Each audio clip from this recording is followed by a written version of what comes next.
All right. You're welcome.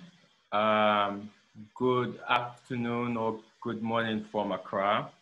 I will just start with an introduction, your name, where you're calling from, and what you do.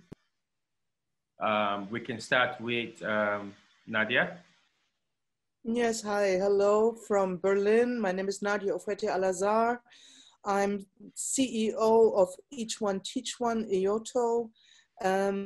We'll talk about that later. And I'm also, as a freelancer, working in various fields of communication, of cultural activism, and of event planning and curating. So, Jackie. Yes, hello, good afternoon. Calling in from Berlin. My name is Jacqueline Nsiah.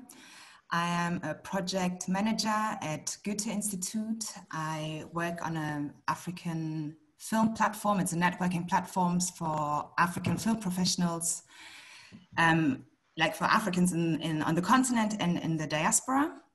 And I also work as a curator for the Section Forum of the Berlin International Film Festival. And I've been curating and programming African film and films from the African diaspora for over 10 years now, worked for different festivals worldwide. Yeah, it's me. Yeah. Yes, so beautiful and powerful introductions. So for me, this conversation, the importance for me, the importance of documenting and archiving. When I was thinking about the conversation, I actually wanted to have like 3 or 4 guests, 2 maybe from the continent and 2 from the diaspora. But I was thinking again, because it was definitely going to be 2 men and 2 women, but I was thinking again, and I was just thinking about the importance constantly of the voices of mothers, of sisters, a long time, and the way society has been shaped by these women within society through time, and also the way information has been protected, whether being oppressed or not within society. Somehow women have been, will I say, keeper of history, and from one generation to the next. I'm not saying men are not. I'm not saying anybody can't be, but this was the way I entered this. And then knowing you, Jackie, and knowing the work you've done over time, and our conversations about the importance of representation, archiving, documentation, even within film, and how that can also overflow into other aspects of society. I felt that it was really important to have this conversation with you. And then Nadja, I met you in Berlin. Like I said, before meeting you, had different conversations, and we're like, oh, that woman is doing this, that, this. And it was really interesting to have that conversation in Hamburg, come to Berlin for a podcast and meet you. And then we had that really pleasant conversation. And I told myself it would be nice to have a further conversation to discuss more about the importance, because you made a statement during that podcast and you said, not everybody identify as Black or African. And I actually feel that way. And I feel like this is the reason it is important to document us in a way that represents the range that we present ourselves. And I just felt like, no, I think these 2 voices are enough to really discuss this. And that's why this invitation went out to both of you. And I just want to say thank you for accepting my invitation. So yes, I will start by asking Nadja, at what point did it become important practically begin to work as a cultural producer, but as someone that is working consciously to decolonize knowledge and reclaim narrative?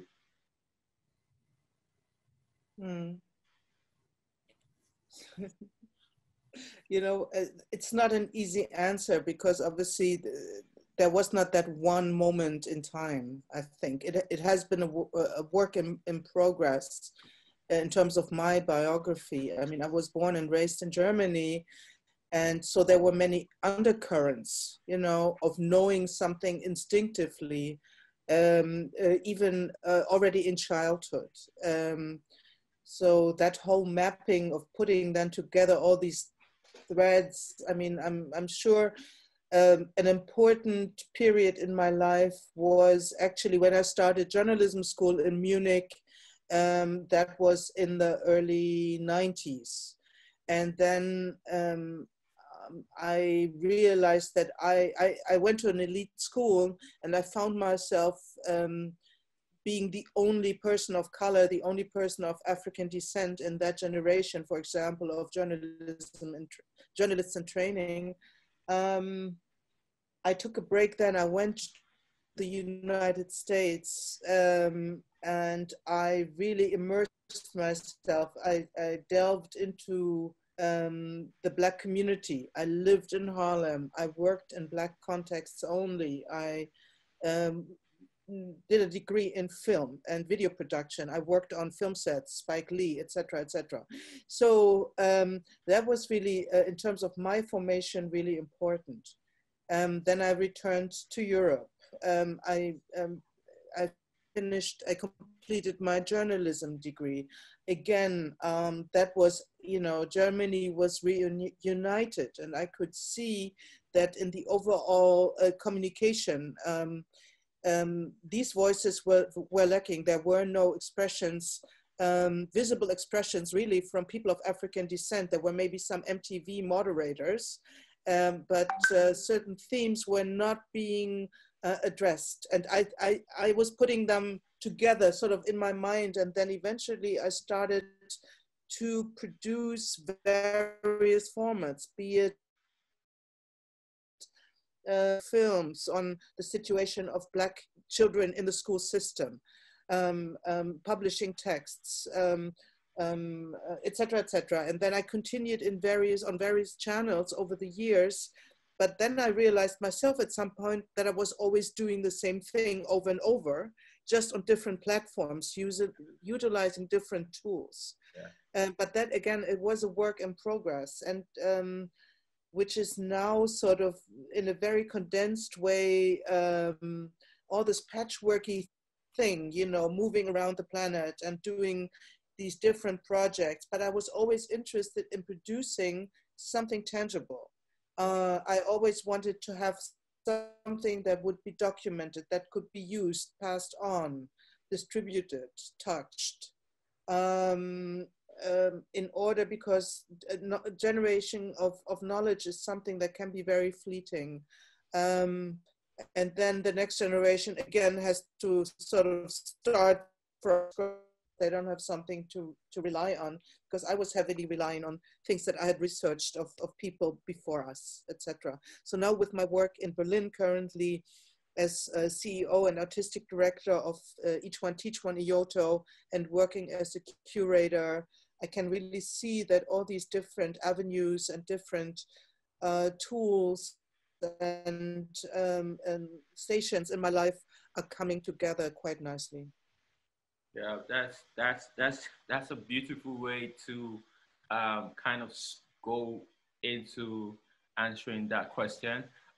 Jackie, I was thinking a lot about the bridge between the continent, Black people of Black and African heritage in the continent and in the diaspora. That bridge, we always talk about the bridge, right? And through time, you've picked certain projects that have taken you either to Brazil, down here in the continent, within Europe. what pushes you to somehow keep focus on that narrative, the narrative that it's important that we understand each other better? That's a good question.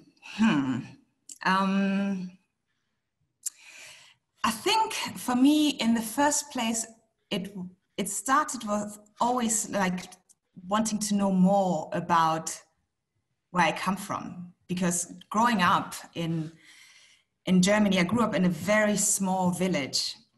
We were the only, well, there were 2 Black families in the entire village.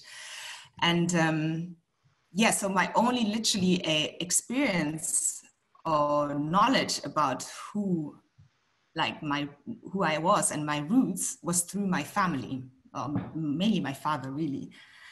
And yeah, obviously growing up, I didn't get to, like at school, in the education system in Germany, wouldn't know, like he wouldn't be taught about that. So yeah, I think my curiosity grew out of that, wanting to know more about who I was. And then, yeah, and that's kind of how it started, like wanting to know more. And then I went to, like, the first time I moved to Ghana in 2009, yeah, working in different capacities in various cultural places, I realized, okay, yeah, I mean, I was home and I felt home, but at the same time, I wasn't from there. I was also different, you know?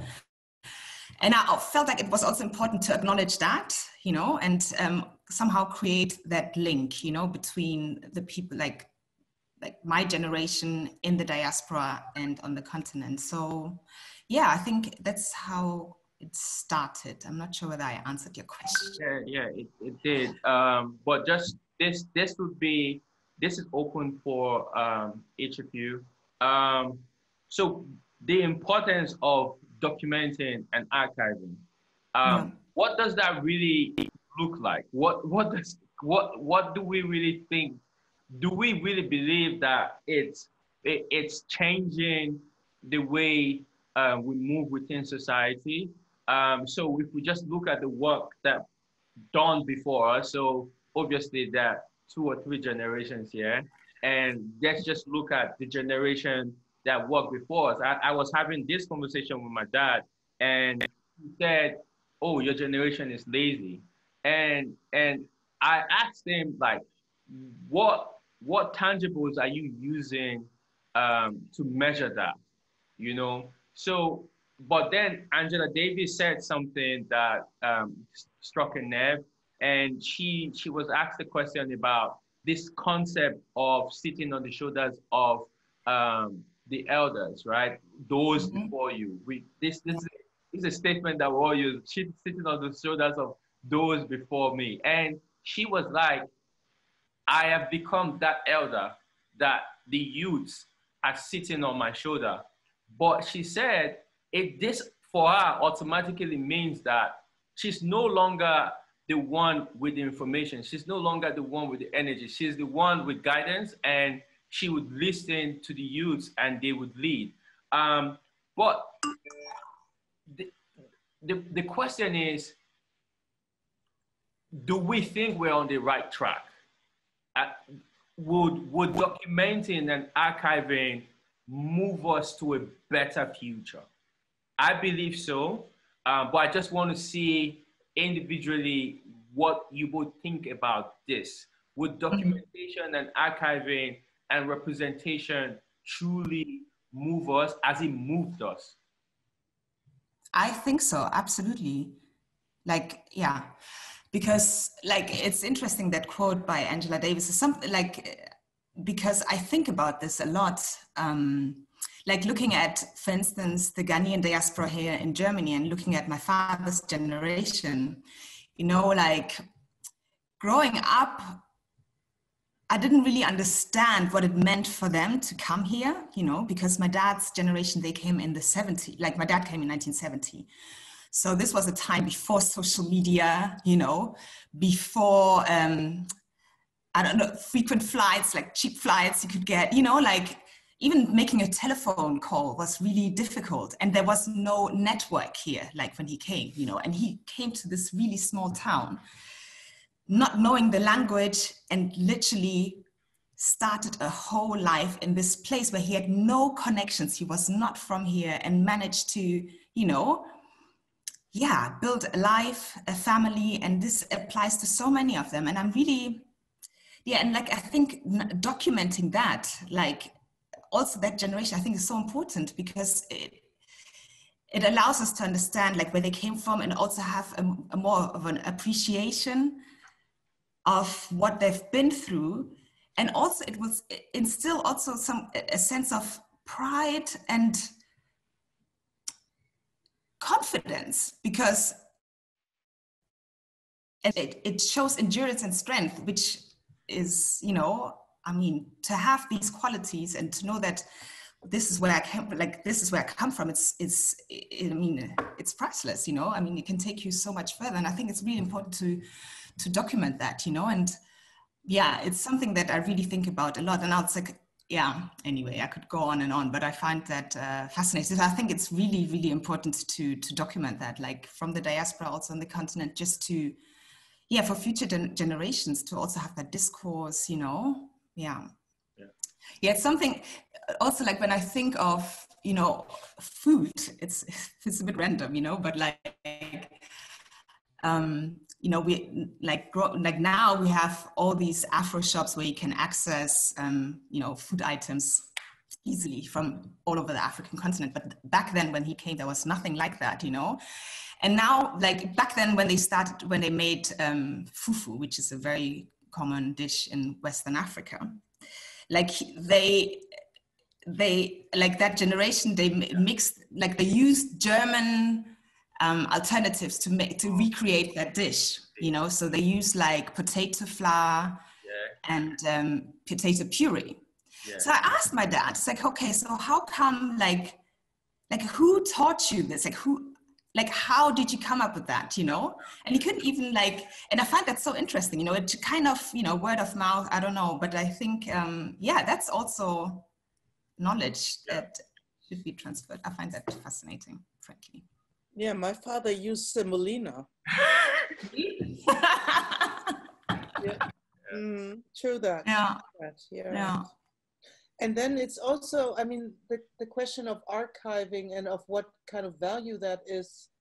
For me, that means, yeah, it's important, but it's not important in the way that it sort of creates your identity and that it's something, I don't know. I always believe really strongly in creating the present from the future, you know, but nevertheless, it's quite helpful to have like a sound a base, but, you know, not in order to, I mean, because I'm thinking often about how European nation states construct their identity, often based on a particular archive. And that is the type of reference, past reference, that I'm not aspiring to. You know what I mean? Yes. I don't want to have this information about the past or what folks did in the past in order to elevate myself above others or measure myself against others, but it's something else. It's sort of also something, it's appreciation. And maybe because I also feel I've moved around the planet quite a bit, and I've always focused on the African diasporas or traveled the continent and also exposed my daughter to that. And I could see that there's something in other spaces. When I entered those spaces and I got into conversation with people, how much they appreciated my presence and my experiences and what it's like over there where I'm from, you know, be it in the United States or in the Caribbean, et cetera, and vice versa. I'm really interested in everything, the narratives, the experiences, the coping, the trauma, the overcoming, etc. Because in a way, I feel that there is a connect between the African continent and the various diasporas that's really powerful, and that is not only about antagonizing racism, and it's also not about elevating oneself above other groups of peoples, but still it is something, information that is really powerful. And also that relies on experiences of the past and on certain archives, you know. Mm. Yep. Yeah. Yeah. Yeah. So just looking at two statements you both made, I actually do believe that archives shouldn't be so important that they define your identity. It's supposed to be an inspiration. It's supposed to be um, maybe a time machine that you go in and access sensory information that help you navigate better. But it's not entirely who we completely are. It's where we're coming from. And over time, every day you add more to yourself. Every day you learn more about yourself. So it's definitely, I definitely subscribe to that. That's also why when I have the conversations about ancestors, right? And there is this blind conversations like, hey, respect your ancestors and follow your ancestors. They're always right. And I'm like, but if you actually query and you look at the elders of today, not every elder is moving in the right direction, right? There's so many older people who have made horrible decisions, right? And I would not consciously follow them. So it means that I can't also consciously just blindly follow ancestors just because they've transitioned. So it's a questioning of even the archive. When you get the archive, like who created this narrative? You know, whose eyes caught this picture? Who wrote this story? And that's for me what I question a lot of our references. So when you look at references to independence, politics, tradition, and you see that a lot of the time women are silent out of the transition into democracy. You see that they talk about the men, and history has a way of celebrating a lot of men, and there are people who fight hard to make sure that the footprints of women are placed where they're supposed to. But if you do not do a lot of work, you don't find it. And this is the reason why, for me, my mom, who was transitioned, like plays a very central role in the work I do, because I say to look at space and to be independent as a woman, because I was born and raised in Benin, but to look at space in Benin City that is highly patriarchy, misogyny, just highly as a city, and to be as independent as one can be as a woman. It is one of the reasons I query into the past and be like, who did she look up to as a young woman? I didn't have that conversation with my mother. Like, who did she look up to? Who inspired her to be this fearless woman that she became? And that would be the question for each of you. Who has inspired you and who continues to inspire you to do the work that you do, to live the life that you live? Now that we can start from you. Or, yeah. For me, it's a very complicated question. And actually, I did ask myself that question as well. And I'm not sure whether I have a conclusive answer, because often it's parents, but I lost my parents very early on. So I wasn't raised by my father. He wasn't around, and I lost my mother when I was a little girl. So I grew up in various scenarios of foster care, and those were also very difficult relationships. Those were not woke people, etc. So I cannot say, I mean, I really gathered my strength and my conviction in spite of the face of what the people that surrounded me were. And I find that very interesting, because that means that you come equipped with something. There is something in every human being that you can feed and nourish. It is not only reliance on outside factors or people. Yeah. So I, even as a kid, even though I felt very lost at times, but I had like an inner guidance, and I simply had a sense of self that I sense inside me. So like a core, and that I couldn't really name, etc., and that I kept on feeding also a lot by traveling, by relocating, by trying to find sources of knowledge and power, and moving around. So I'm a proud mother myself, and then I realized obviously that is possible, but it's even better for a human being if you also have that outside system of love, support, and guidance and nourishment. But I always approached my daughter in the sense that I knew she also had that core inside her, and most likely it was different from the one that I sensed in myself when I started my journey. And so I started to relate to her very much in a sense that of negotiation, of sharing, negotiation, mutual respect. And I also, from personal experience, I can really go along with what you just said. I'm not giving a carte blanche. I'm not giving like a certificate to someone who, just because he or she is an elder or he or she is now an ancestor. You know, I don't give much on pride for being elder and older, etc., or what they are vis-a-vis like family relations or something. And that can be very problematic between also African parents and their children. But I had this attitude that was basically like, yep, I respect everybody as long as I'm also getting respected.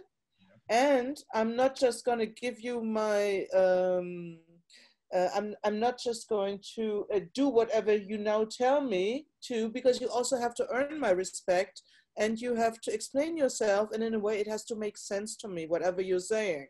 You know, I'm just not going to subscribe by any means necessary. So yeah, it was conflictual. Also, you know, I had some conflicts there with my African family, and that is also sort of the package I gave to my daughter. You know, she grew up in Germany, she was born in London, but I also said, well, I don't care what somebody's title is. They might be your teacher, but there are certain standards, and if they don't fulfill on them, you either call on me or you just open up your mouth, and I will always have your back.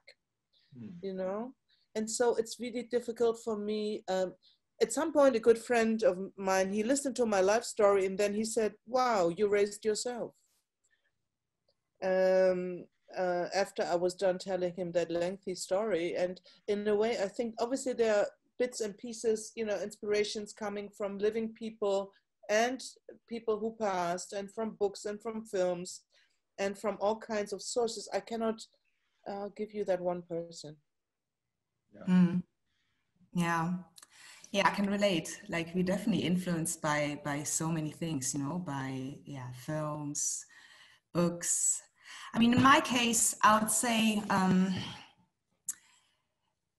it was recently, like 2018, where I realized, okay, I have thought about that question also a lot, like, where do I get my drive from, who influenced me? And I really dug deep. 2018 was a very, very profound year in my life, like, and I realized that it was actually my father, like, that, he was a very, he wasn't unproblematic, but he was very strong, very, I have to be honest, but he was very, courageous. He never gave up, you know, he never gave up. And I do have that. I feel like that kind of, you know, really inspired or still inspires me a lot, you know, this perseverance and, you know, always like to do your best, try to strive to give your best, and even for reach higher, you know. So I would say that. And then and then obviously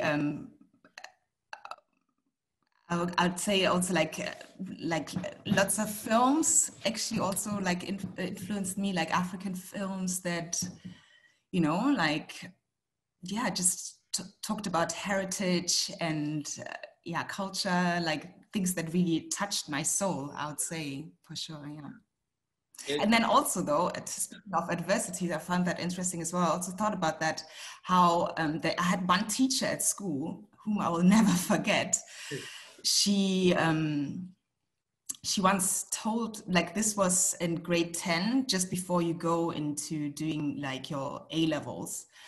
And I went to, like the German school system is, yeah, you have like different schools. So you have like the Hauptschule, which is like a basic school, Realschule, which is kind of like a middle ground, and then the gymnasium, which is, yeah, more sort of on a higher, higher level. And yeah, I went to a Hauptschule, it's a long story, but a basic school. And I remember that I was doing well, and it was the time where you would now decide what you want to do in grade 10, whether you would do a traineeship or whether you would go in and pursue your A-levels. And I remember we had those conversations with our teacher, and it was my turn, and I told her that I want to try and do my A-levels, you know, was my aim. And she said, well, you know, I don't think that you'll be able to achieve that. You should quit on that idea and rather do a traineeship. I don't think you would do well. Mind you, I was the only Black person in the entire school, not just in class. And when she said that, oh my God, she gave me so much power. Till date, actually, sometimes even when I think of giving up, I think of her and I just, you know, pursue. And yeah, so sometimes even quote unquote negative experiences can give you that push. Yeah. I don't know, Nadia, I don't know if you wanted to say something to that, or I can continue. Well, it's just, I just want to applaud Jackie, because that is really the fate of many young students of African descent in Germany, or of migrant descent, as they say. It's in many ways almost automatic, you know. And we don't have the statistics yet, but that's going to be in the making. Yeah. And the same thing happened to my daughter, actually.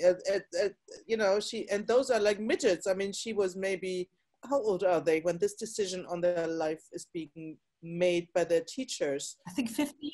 No, she was 8. I mean, in that case, you know, once you before they go into from Grundschule to whatever, then it's like 9 8, or something, 9, let's say, and it's just fractions of percentage that determine whether you're going to go to university or you're going to be in a baking shop doing night shifts. And so within like 2 months, she managed to lose all her privileges. And you know, first she was meant to be a clear A-level, and then within 2 months her grades got a bit worse, and then boom, she was Hauptschule. So in that case, it was really easy for me to support her, to coach her, and then, you know, up her average again. But it was for me really scary to think, okay, because I went to university, etc., etc. So for me, it's not a problem. And I took the time, and I had the time, which was a luxury. And so there are so many parents who, for one reason or the other, cannot support their children, don't have the time, don't have the means, do not understand the school system. There are various reasons. And then these children are, well, left there. But it's not only that, it's also that there is something almost automatic happening when a teacher has to make the evaluation or the decision, you know, and that is something we are really going to look at really closely, you know, and we need statistics and we need data for that. Yeah. Can I just add something? Because this is what you say, Nadia, is actually super important, because this is where also the importance of archiving and documenting these stories come in, and the importance of it, because there's a whole generation. I'm glad that you touched on the Grundschule, because that's how it started for me as well, you know, like because I was like in Grundschule, in my class, we were 30 kids. And of course, I was the only Black one. There was 2 Turks, like of Turkish descent, and 1 Afghan girl. All of the Germans automatically got like the permission to go to gymnasium, and us automatically, there was no negotiation. It was clear that, okay, you are going to Hauptschule. Like with 1, like the Afghan descent girl, because her dad was a doctor, and like he had other kids, elderly kids who were already in the gymnasium, he fought, you know. But, you know, like that generation of my father's generation who just kind of arrived and they didn't know the system, they thought, okay, this is the authority, they would know what best to do for their kids, you know. But if my dad, for instance, had that knowledge, like like an archive or something, like the census that you're doing at EOTO, something to refer to and know that, okay, this is actually happening across board, there's something wrong here, maybe things would have been different, you know. So yeah, it's pivotal, absolutely. Yeah. And this is the reason why conversations like this are important. And for me, you made a statement, Nadja. You said a friend listened to you and said, "Oh, you raised yourself, right?" And you can actually see how that is feasible. I relate to that because that's my story. And I always tell people that the inspiration for who I am today, it's not like I saw somebody. Like I said, I'm born and raised in Benin. You can do your research of what Benin feels like, but it is heavily male-dominated. The Edo people, the Benin people are heavily, the Oba is God. It's like the representation of God. So you can just imagine what that tradition looks like. The man is the authority in the home. Largely, when there is inheritance, the head of the family, which is a man, inherits everything. So the man can even inherit the children of his father, the wives, and all of this concept. Sometimes, as time goes, changing. But that's where we're coming from. So I didn't see anything that was like, oh no, this is the direction I want to go. But as a kid, I just felt, no, this is not what, I don't believe in this. I feel like there is equality. I didn't really know what equality was, but I'm just using words to capture how I was feeling. This is patriarchy. I didn't know what patriarchy was. Now I know. So, but it's just like, why? And I would ask questions and they'll be like, you ask too much questions. You are weird. You are too stubborn. You speak out too much.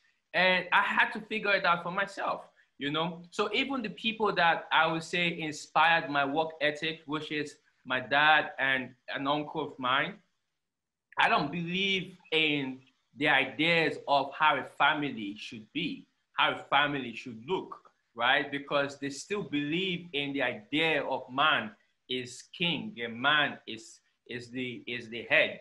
I don't believe in that, you know? So I had to figure it out. I had to find the language for myself. I had to discover more information for this person that I am, right? And I'm thinking when I have a kid, how do you do this? And you both have daughters, right? And we're talking about the importance of documentation and archiving. Thinking about, you have a grown-up daughter, yes, Nadja, and Jackie, you have a young daughter. How do you transfer? How do you even identify what are the key information to keep and transfer to your child? Well, I mean, for me, go about it, but I'm thinking for me, like the way I raise Ella or try to raise Ella is basically to give the access that I didn't have, and like provide her with imagery that I didn't have, you know? So I really I make very conscious decisions about the kind of books I read out to her, like even to the what dolls she plays with, you know, like what programs she watches. I mean, obviously she's still young, so it's also like, I mean, at some point she's gonna form her own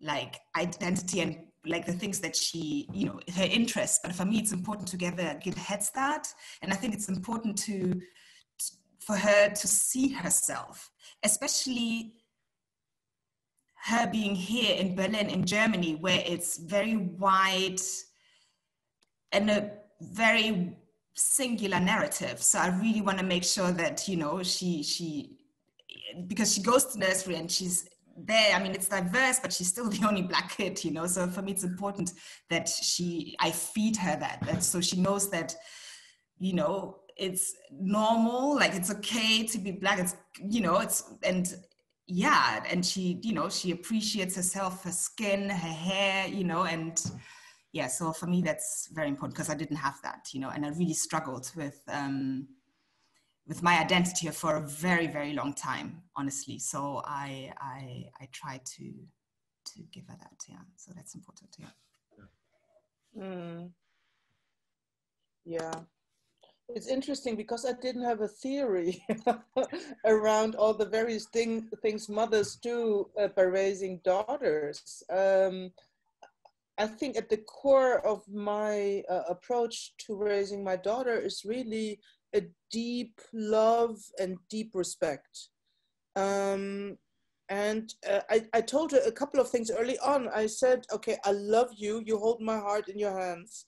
However, this is also your life. And so whatever I decide or propose or whatever, and sometimes I will actually also be like an authority and make a decision, especially if something is like dangerous or super risky.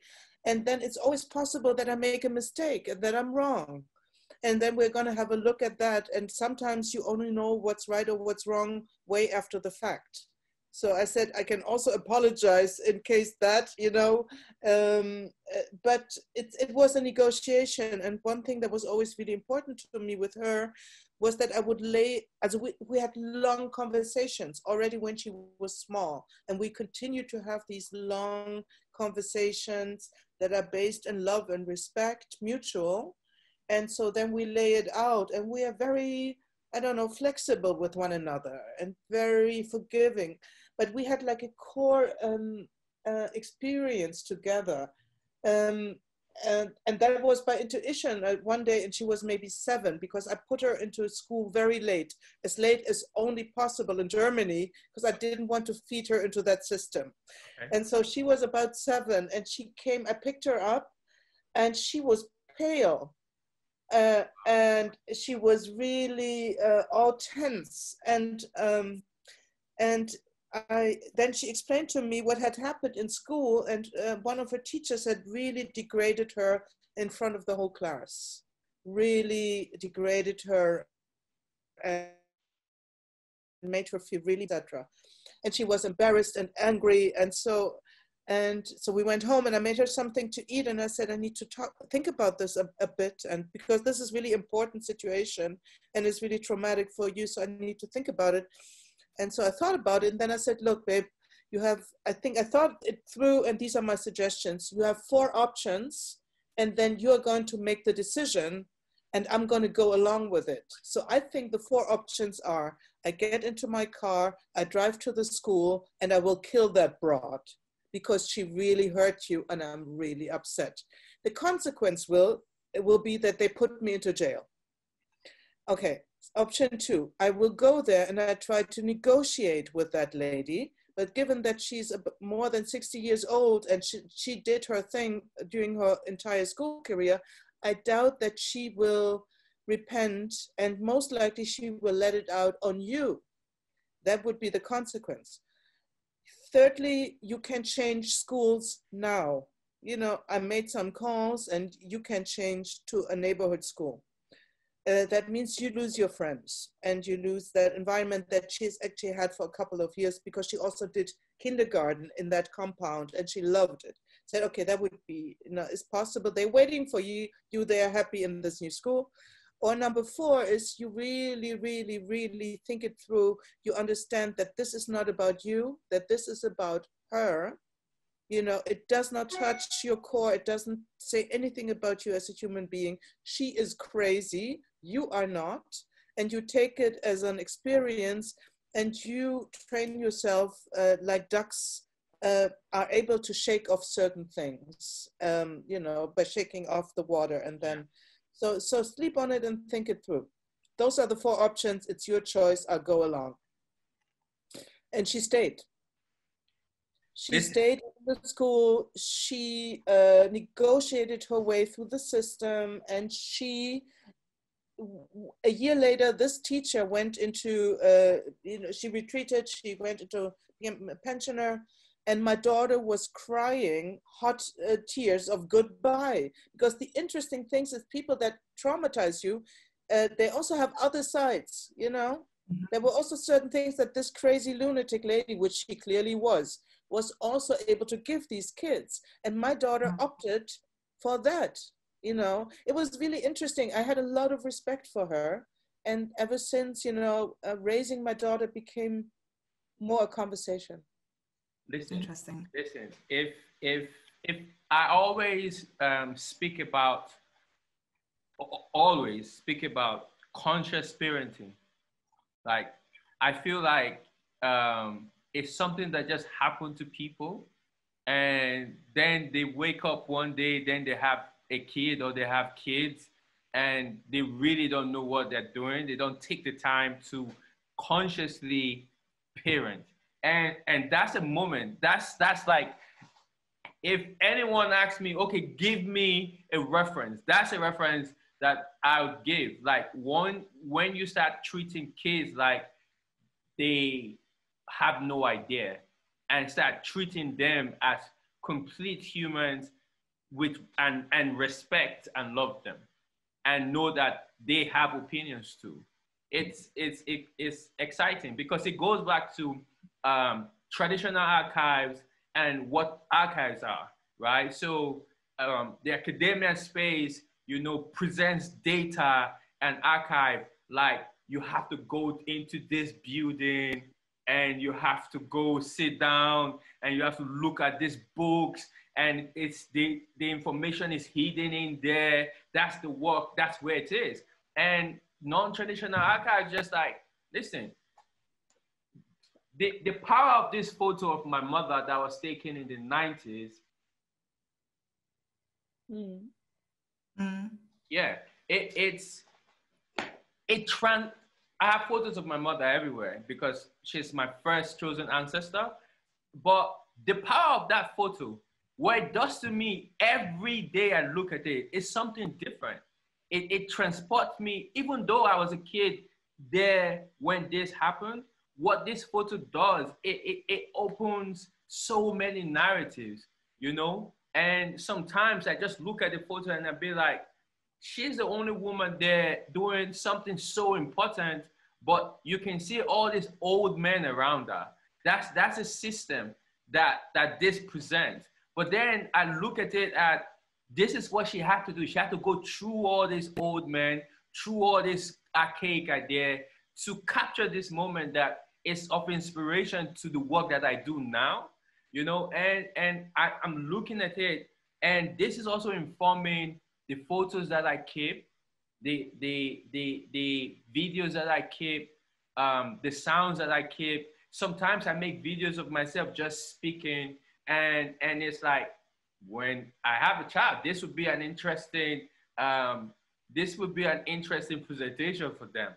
It's just like, what is important for me? I feel like imageries are important, texts are important, and how do we sift through? Like you said, there's so many things. There's so many things within space. Nadja, I remember you saying this earlier, and this is the reason why archives shouldn't be your sole source for your identity. So you have to be very particular to what is important to you within the archive. So I just want to go into current stages. What are we working on now that we feel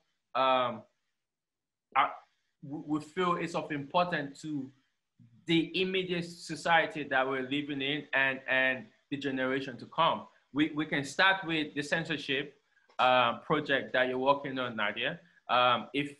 Because I feel like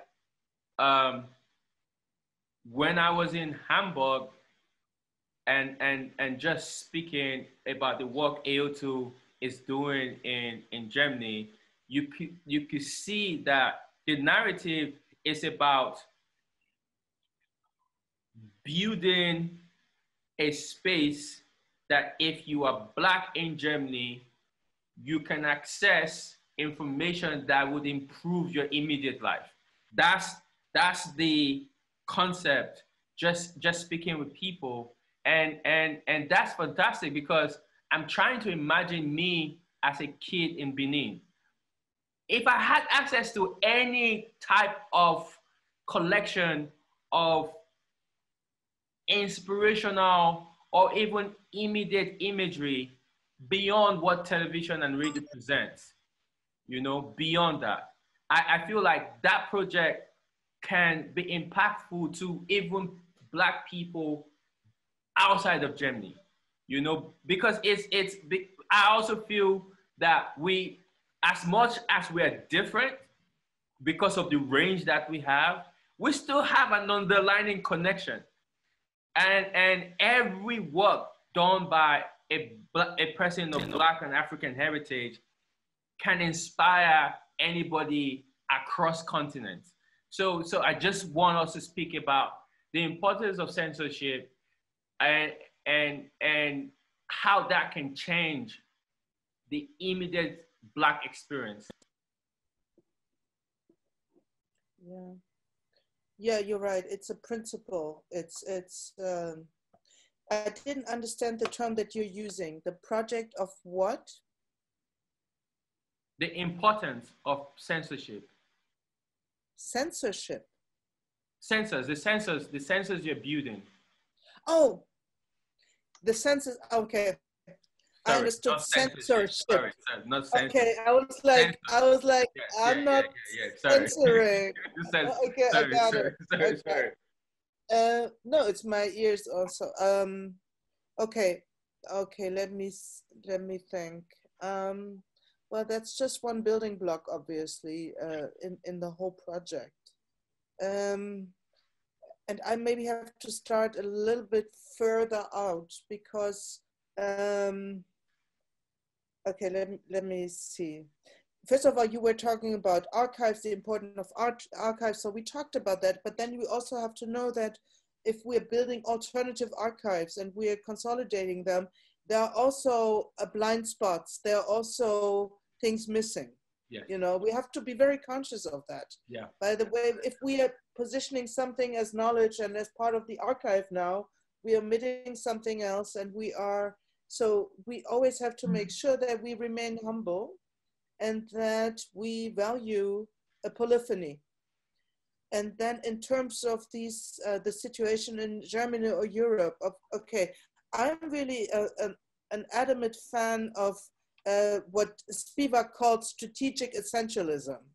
So when we think about empowerment for the African and Afro-diasporic communities, also transnationally, we know, I mean, I know, and you know, I'm sure, that there is a joint humanity, that there's a humanity, you know, that we are part of.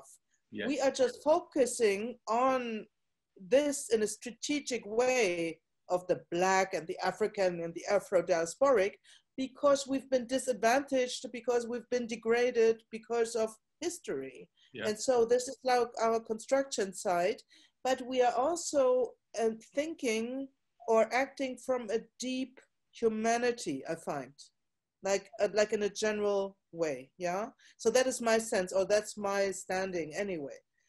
We didn't choose to be that African, that Black person, you know, those were, that was sort of given to us. That was sort of, you know, we were labeled that way. So now we're working with that, and we are trying to, well, create another narrative in order to narrate this, and in order to, because Europe's way of thinking, and basing truth is based on quantitative research more than qualitative research. Yes. So it's based on numbers, and in a way you can only address something if you count it and you hierarchize it and you da da da da. So we are just you know, those are the rules of the game.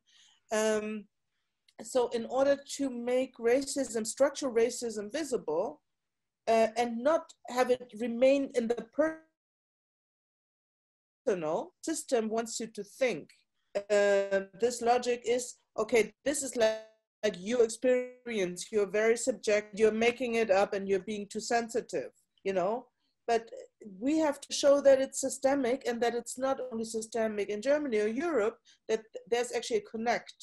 So certain things that are happening, and that's why I'm really interested in finding a common understanding between the various diasporas, but also actors on the continent. Yes. Because what you described, Omonblanks, was also like, okay, you were in this space and you were like, something is wrong here, and I need the words and the theory around that so I can address this. And my environment is not really giving me that information, so I have to look for other archives. I have to sort of, you know, make it up. And so I'm interested in that because that is the same spirit. So what we are up against in Germany or in the US, what you're up against in Africa, that is similar. It is just connected. It's like there has to be a connect. And without being so, I don't know. So rigid. We don't have to construct identities out of it. We just have to link up. It's really important. It's important mentally, intellectually, it's important spiritually, because we also need to feed our spirits and be strong and not work ourselves to the bone or become crazy, which, you know, what we are dealing with can actually make you crazy and weak. So that's what I mean. So yeah, the census is really important. However, it's also, it means that we are abiding, sort of playing by the same ground rules now. And we're just saying, okay, in order to speak about systemic racism, we need the numbers, because otherwise you are going to negate that there is such a thing, you know? And so that's part of the whole process, which is much, much bigger. Yes, it's also very similar to when we have the census conversations here. Sometimes you hear during election, you hear numbers coming from certain states, and then you be like, how? You know, how can this state in Nigeria be given the same number as Lagos, right? And there's always this battle to really, really try to identify how many people are in Lagos so that we can truly begin to accept these numbers during election. But when it's not election time, you really see the activities and you see where the high numbers are. But then when it's election time, certain magical numbers, you know, appear. And it's really important how data can be manipulated like that. Jackie, I'll just come to the idea of building a database for film, right? And the films that are not necessarily within commercial reach, you know, just that idea of building a database for that, a database for non-commercial film producers that are just doing amazing work, but maybe not necessarily known by people outside that community. Just talk about the importance of that and your experience so far. Well, yeah, in the first place, like, this platform was set up because we wanted to to really highlight all the active filmmakers, script writers, screenwriters, gaffers, and literally all the different people you find within the film industry on the continent and in the diaspora, because till date, there's no real industry. So we wanted to, the idea was to really to connect them, and to have a central platform for that. So to highlight that, but also to start having a dialogue between the countries, between the different African countries, because a lot of the times, even within Ghana, you find people that don't even know the directors that exist, the films that exist, so that's to encourage that, and to encourage the Pan-African dialogue. And when I talk about Africa, I mean not just the continent, but literally including the diaspora. That's a given. So that's the idea behind it. And hopefully, I mean, as Nadia already said, we can't, I'm not going to claim that we have everybody on board yet, but it's a first step to to build, and that obviously other existing platforms that do similar work, and that eventually that maybe we can even join forces and really bring it forward in numbers and strength, and also to eventually also step away from getting film funding from the West and really try to have our own way of financing our film, so we can control our narratives, so it can really be ours, so that's my wish for this. Okay, I just want to ask one question about actual experiences. If you can, just with through time, it could be current, it could be an old experience, but two, one not so tasteful and one very tasteful experience in terms of actual building a project, moments that you can remember, like you said, Jackie, when you're a kid, the teacher, that moment still is a source of inspiration. But now I'm coming into our workspace, the space of doing this work of maybe being carers of our culture, whatever that is, and however that is presented, the stumbling blocks, when you feel like you're trying to do maybe important work for a group of people, and sometimes even people from the group what are you doing? Please, can you really explain what you're doing? Or it could be stumbling blocks from people who are comfortable in maybe the center and do not want the progression of the work that you're doing to exist, so that it doesn't change the status quo of things. If there are any experience that maybe you feel stand out, maybe in the board meeting, in the production meeting, any.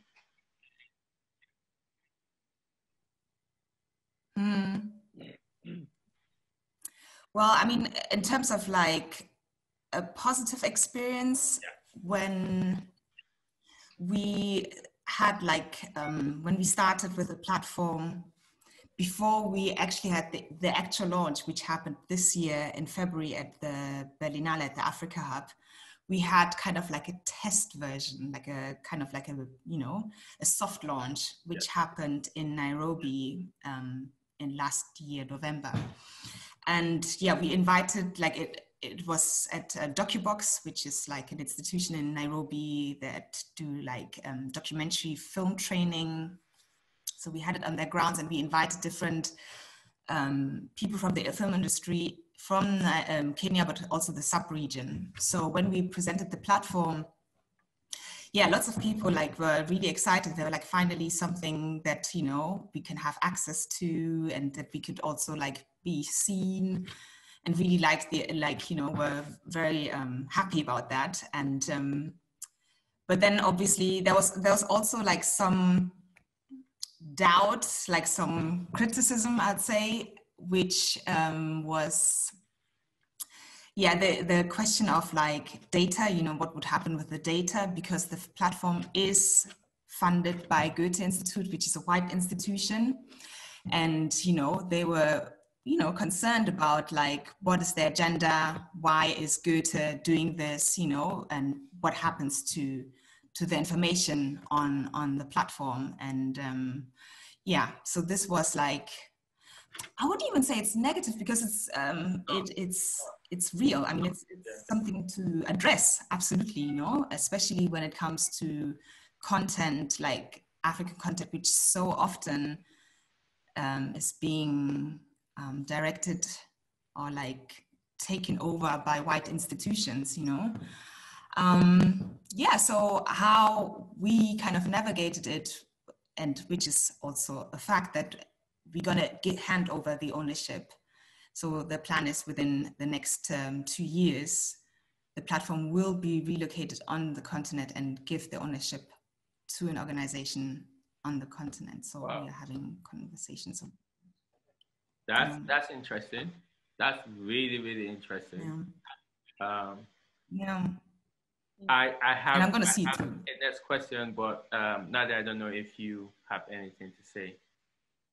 No, I'm really interested in that project. I mean, I think anyway, it's a lot of my cultural activism is around linking up with brothers and sisters here and on the continent to really see how we can create like a strong network of, you know, pooling, because I can't do everything at the same time. I'm not an expert in everything, even though sometimes my environment addresses me as one, you know, and I'm refusing, you know. Which is not wrong when they do, because you've done the work for people to address you as that. Yeah, still, but you know, you have to know your limits. You know, you have to know what I can do or would like to do, and then what others can do much better, and then take that, and then show that love and respect, not grabbing everything, and you know, and you know exactly what I'm talking about, and this is what's happening in Europe right now, because there is like a higher visibility, there are more resources going around, and that people are jumping in a feeding frenzy somewhat, and that is really, really dangerous. We have to really be aware of, okay, we have to share the resources, we have to lock shoulders, throw our expertise together, and create strong networks of exchange. And so I'm really like listening in a really interested manner. And Jackie and I are already in conversation about, you know, potential collaboration. So yeah, no, I'm always happy when I hear of this and that, a Black person or African descent person doing this and starting that and knowing this. And I'm like, whoa, you know, and I don't want to meddle for that, because I think it's the normal way to be. You know, to know one's limits and also to share and to, So I'm happy. I don't have anything to add. And I'm happy because I remember when we met and we were talking, and I said, definitely you and Jackie should link up. And because I feel like when people with progressive minds, but genuine just personality and this genuine drive to do to create in ways that can change, you know, because when I say change, you never know what exactly is going to change, but if you go in honestly and you're thinking, you're allowing the right things guide you, like inclusion, like representation and all of that, I feel like it's always going to produce something good, and that isn't bad. So I'm coming back to like ownership, right? So this books here that I have, and now let's assume that this is an archive of 5 books, right? And I'm keeping these books for the next generation. How do we truly own our narratives? Is it, I was asked a question, and I would rephrase that question here, and that's why I'm using this as an example. Who truly controls, at the end of the day, the way we work, reclaiming our narrative, and then we collaborate with non-Black people, we collaborate, and because you said we are within, even though we push this narrative of Black, African descent, we are within society. The reason why we focus on that is because historically we have been treated away. And now is a time to come together and present something. And in one of my panel conversations, I was asked, with the work you do, are you going to focus on collaborating with only Black-led institutions? And this is something that I've been asked all the time. And I always say, that's not my goal. My goal is to make space accessible. My goal is to make space inclusive. My goal is to make as much, the goal is to make sure that Black people feel like they have the right to be, to move, and do whatever they want to do within any society. That's a drive. How can I achieve that if I only collaborate with Black-led institutions? And in my head, it's like, how many are there? You know, it's fantastic every time. And that's why it's beautiful when I meet Jackie, when I meet Nadja, I'm like, yes! So another strong Black person to collaborate with. And it's everywhere. But what is the importance of that? Is it important to hold on to the politics of, no, this is the politics that I bring, and I can collaborate with you if you take note of the politics and you are willing to interact and negotiate with me based on my politics, or only just find ways to collaborate with Black-led institutions or Black-led projects? Well, for me, like, yeah, I mean, I think for me personally and my work and like what I want to achieve in life is, well, my goal is to have access, you know, and to give also way to my people, to Black people and people of that, like, you know, African descent, to have access everywhere. And that's the goal, you know, like, because like currently I work, you know, as I said, for the Goethe Institute, and my goal is also to, you know, to within that, to even to build a career, which is, yeah, I mean, in the past has been difficult, but like I want to path that way and get there so that it's more future generations see exactly, see that, okay, it's possible, you know. It's absolutely possible. And I think that's the goal, you know, and I think the goal is to collaborate with whoever. So but it's like on equal terms, you know, and yeah, and in German we say auf Augenhöhe, you know. So I think that's the goal, because what we want is like, we want to be at the table, you know, we all want to, you know, have the same access and possibilities. So that's how I would, how I see it. Mm-hmm. Are you waiting for a reply from me as well? Well, if you feel that was a nice answer, we can move. No, obviously it's a very important question, and all I can say is it depends. Not by any means, you know, not. You have to look at each project in a way.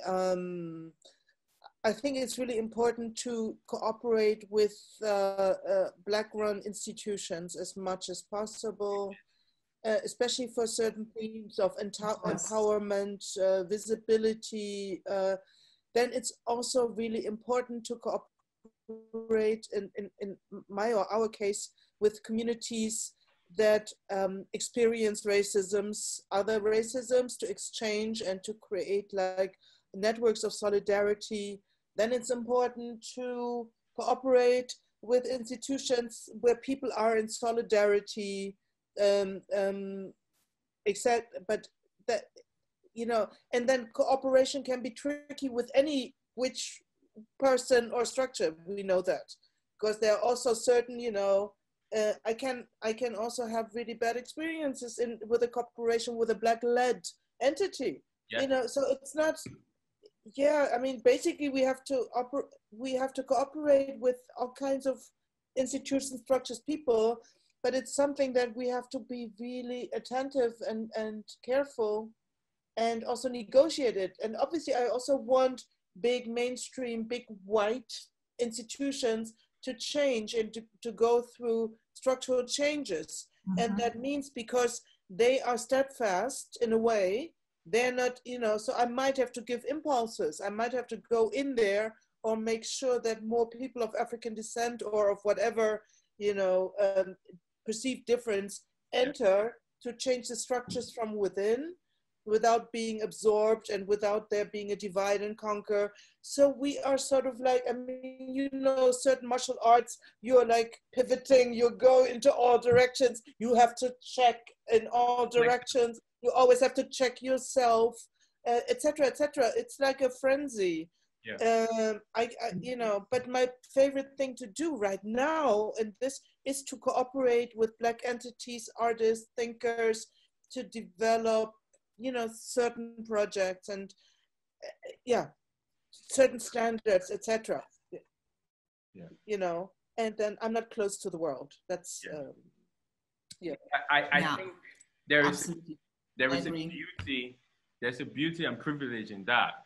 When you work on with different projects, but when you have the ability and privilege to work on a project that is maybe majority Black or all Black, there is a feeling that comes to that. But I do anchor each perspective, and I feel like flexibility is at its core, and also like just know your politics and move with your politics and carry it. So whoever is coming close know what you represent. It's a question of integrity also, you know, and also checking oneself. I mean, we've just been through a feeding frenzy of media around Black Lives Matter, and I mean, all media outlets approached us and wanted to all of a sudden talk about anti-Black racism and colonialism, and you know, and we got really wary because at some point we could see there is not much information on the side of the media. There are not many Black journalists, so they are now in a frenzy, have to generate information.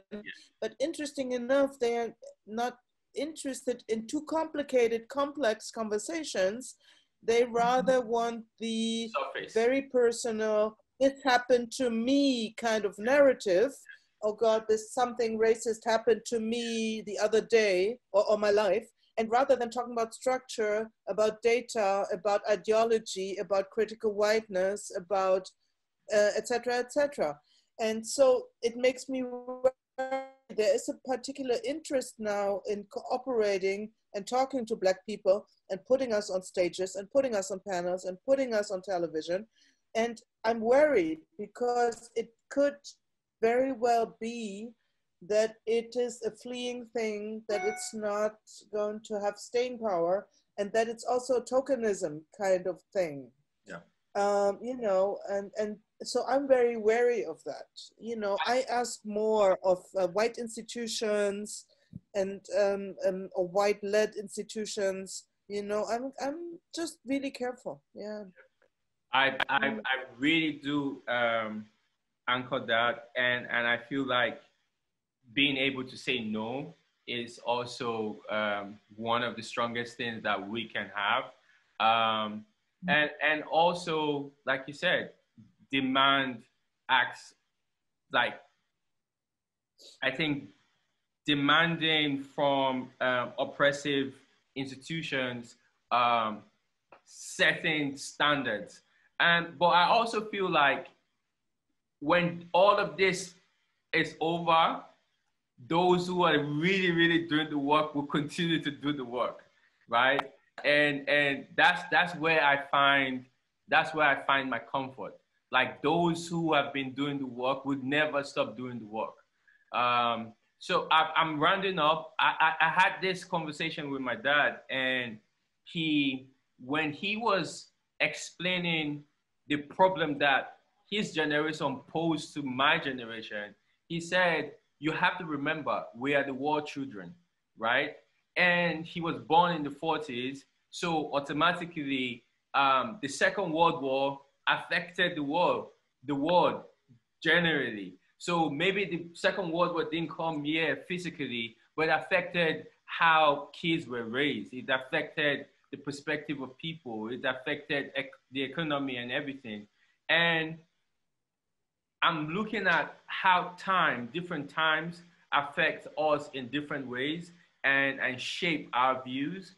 And I want to say, as people who have seen different generations, where do you think we are now? And where do you think we're going? What do you think the next 10, 20, 30 years will look like?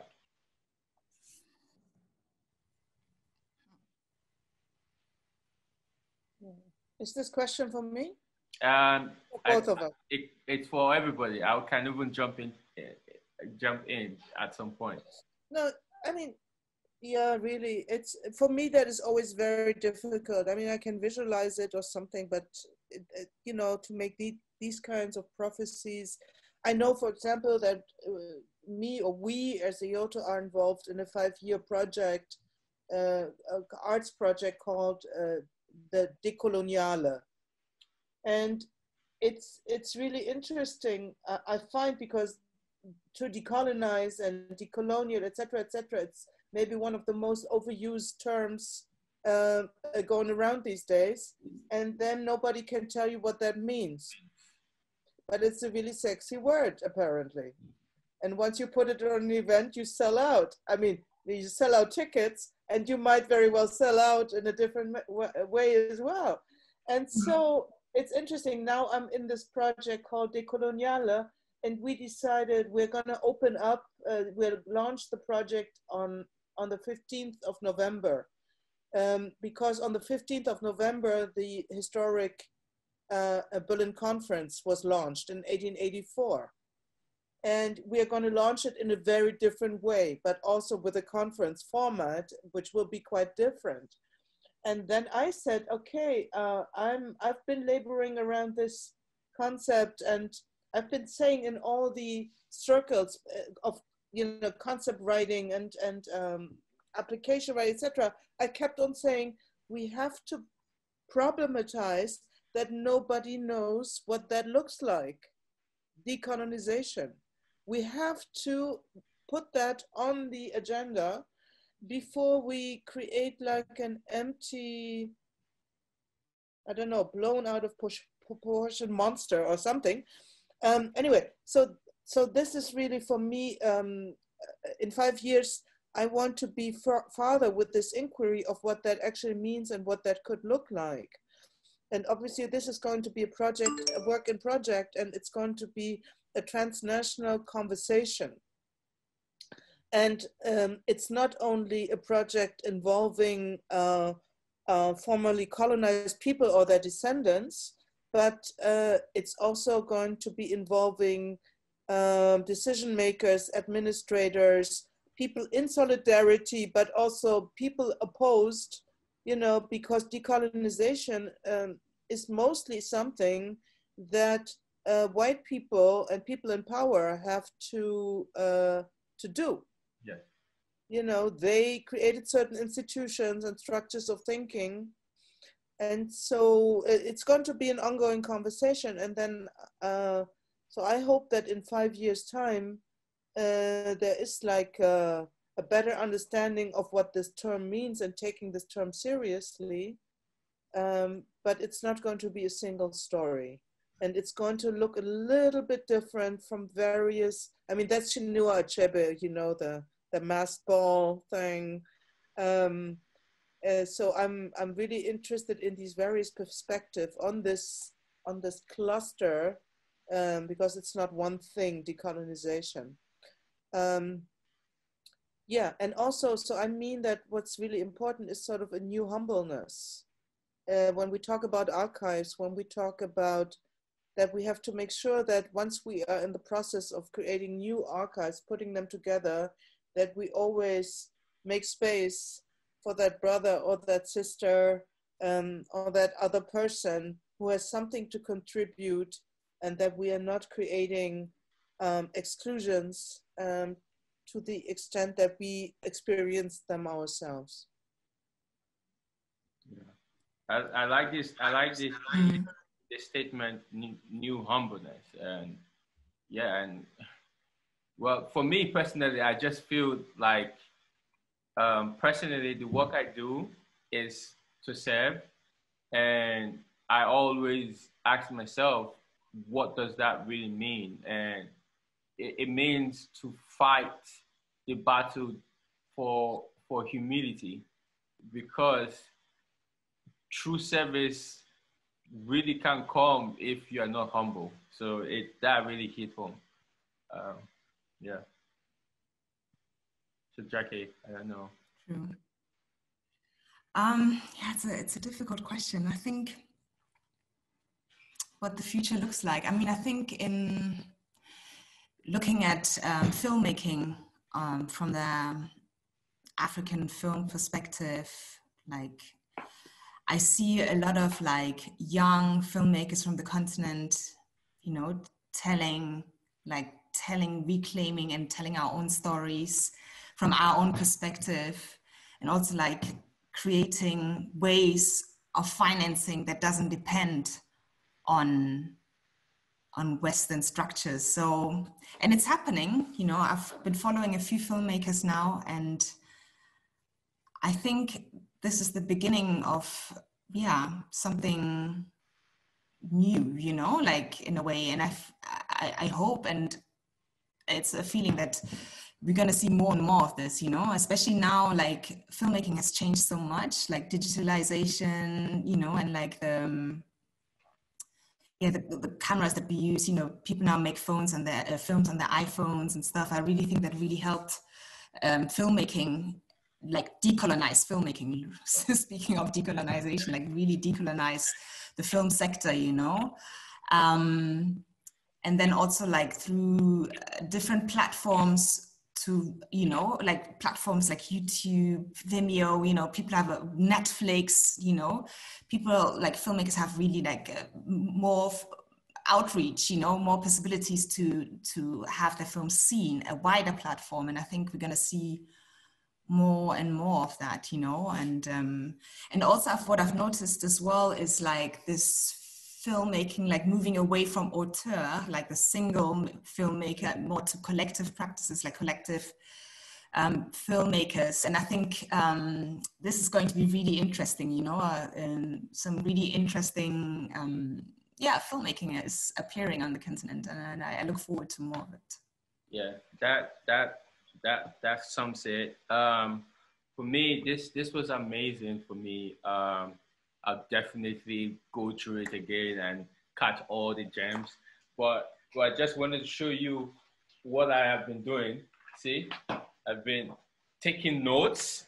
See, that's what happens when you speak with two amazing people. But the leaving session, it's something that I do. I always leave the end for my guests, because it's me just asking questions and inquiry. And at the end of it, I always leave it open for me to be also asked questions if there is any in any direction that you would want to act. Yes, I do. I have to ask you for a favor, Omonblanks, and plus I have to go very soon. Yes, we're branding. Exactly. I hope that we also get to have a meeting in person, be it in Berlin soonish, definitely, or anywhere else in the world, or in Ghana, which I haven't been back in too long.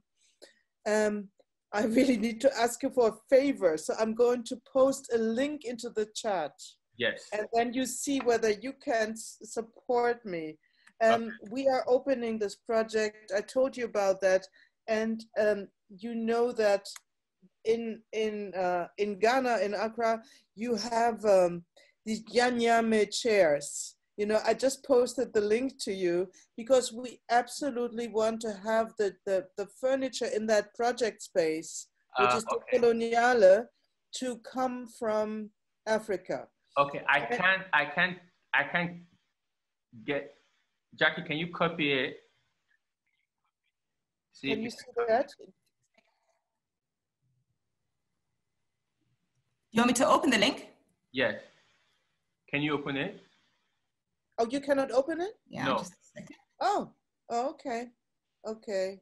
I don't understand why. You know what? Send it to me via WhatsApp. Send it to me via WhatsApp. Okay, and maybe you can help me because I... oh, yeah. I can see it. Yes. Okay. Yes. Yes. Okay. And we really would like to have the furniture in our project space to come from the continent. Okay. And it's as you know, the West exports all kinds of things onto the African continent, and nobody can do anything about it. And me just trying from here to import something from the continent is close to impossible. Yeah. So, Omonblanks, I would really appreciate if you have a look. Yeah, I will. I will. This and give me some. We need at least 60 of those, beauty, because so they are stackable. Huh? Yes. Yeah, it's those chairs. You see them usually like at every function in Accra, be it christening or... Yeah. And that's my only question to you for now. I will have more questions for you in the future. Okay. But thank you. That's fantastic. I would see how that can be organized. Yeah, Jackie.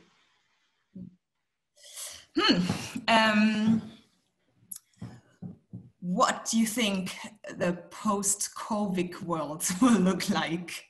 Like, I don't know. What do you think will come out of this pandemic? I've been asked this question a lot. I actually feel like we're in it already because it's COVID is the virus is not going anywhere anytime soon. I don't think the virus is going to disappear in the next 5 or so years. So definitely means that we might have to travel, just like you have the yellow fever vaccine. This might be a vaccine that enters into our travel requirements. Now, this mask, when it came to Accra, it was 5 cities. Early March, March, February, May, but now it's 1 city, right? So you can see that wearing the mask is now becoming fashionable or something to do. So which also, when you look at people in China, they were already wearing this because of pollution. So it's just like we're living in it. For me, I feel like it made me truly appreciate my way of life, which is people know me, might be sociable, but my private life is very private. It's very small. You know, the people I love know that I love them, and that's what my private life is, and I enjoy spending time within that bubble, and I feel like, yes, I really appreciate that COVID made me feel like, oh, okay, I'm on the right track. And I think we're in the post-COVID world already. It's just like what's important, because now you realize that it's no longer important to go for all those meetings. It's no longer important to be anxious about all the things that you're anxious about, you know. And I feel like people go back to being anxious, you know. People go back to being pressured by the world, society, and everything. But I feel like some of us have come out with, you know, more clarity. And yeah, I just feel the other side of it is, I just feel like government has seen a very good way to just really take advantage of the people and society, and they found a new reason, you know. So we'll see. We'll see. Exactly. We'll see. Yeah. Okay, lovies, We'll I have see. to run. Yeah, thank you very much. This was a pleasant conversation. I just want to say thank you and happy that we had this. So bye-bye. Bye-bye. Bye. Bye, Nadia. Bye, Jackie. Bye. Bye, Omonblanks.